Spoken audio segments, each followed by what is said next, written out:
Welcome to ইউরোবিডি blog and tips. বিসমিল্লাহির রহমানির রহিম। ইসলাম ইমানে হোসেনে আল্লাহর রহমানুর রহিম রহমতুল্লাহ আলমিন। আশা করি পরম স্রষ্টা অপর মহিমায় আপনারা ভালোই আছেন। আজকে যে ইস্যু নিয়ে কথা বলবো সেটা হচ্ছে ড্রাইভিং লাইসেন্স এক্সচেঞ্জ প্রসঙ্গে।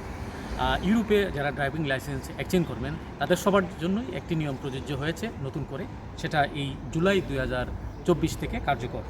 সেটা কি সেটা এখনও আমি জানাচ্ছি। জানানোর আগে আপনাদের কাছে একটা রিকোয়েস্ট, আপনারা যারা চ্যানেল নতুন তারা অবশ্যই সাবস্ক্রাইব করবেন, ইউটিউবে আর ফেসবুক পেজে ফলো করবেন।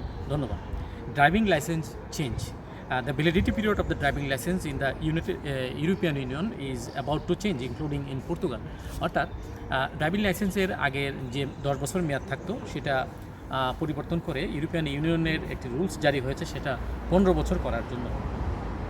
অ্যাকর্ডিং টু দ্য পোস্টাল, অর্থাৎ পোস্টাল অনুযায়ী the European Union is preparing to implement new rules on driving licences aimed at improving route safety across Europe.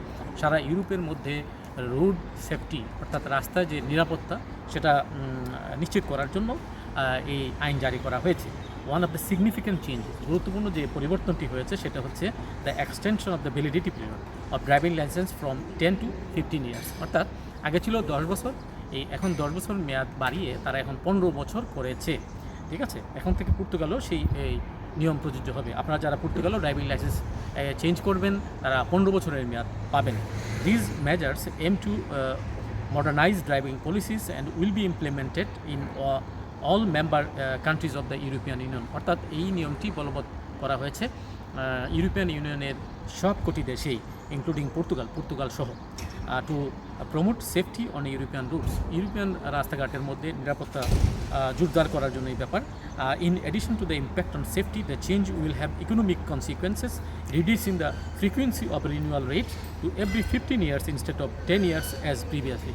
আগে প্রতি 10 বছরের ভিতরে একবার করে রিনিউ করা লাগতো এই ড্রাইভিং লাইসেন্স, এখন প্রতি 15 বছরে একবার করে রিনিউ করলেও চলবে, সেটাই স্বাভাবিক।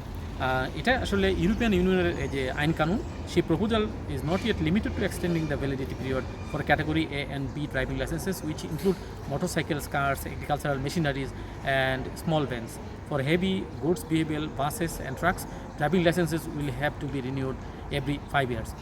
এখানে বলা হয়েছে হেভি ভেহিকল যেগুলো আছে না, যেমন বাস, ট্রাক, তাদের জন্য প্রতি 5 বছরে রিনিউ করতে হবে। আর যারা যেগুলো লাইট যান যেগুলো ক্যাটাগরি রয়েছে সেই ক্যাটাগরিগুলো 15 বছরে একবার রিনিউ করলে চলবে, সেই কথাই। New methods for assessing the physical and mental fitness of the drivers have also been improved, including a mechanism for self assessment of vision and cardiovascular system as part of the renewal process.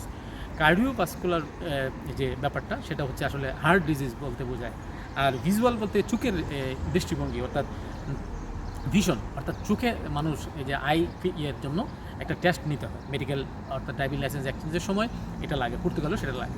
তো এই জিনিসগুলো দেখা হবে, assess করা হবে এই বিষয়টা।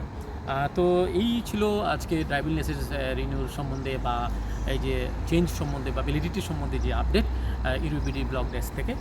আপনাদেরকে আবারও স্বাগত জানিয়ে আজকের মতো এখানে রাখছি। আল্লাহ হাফেজ।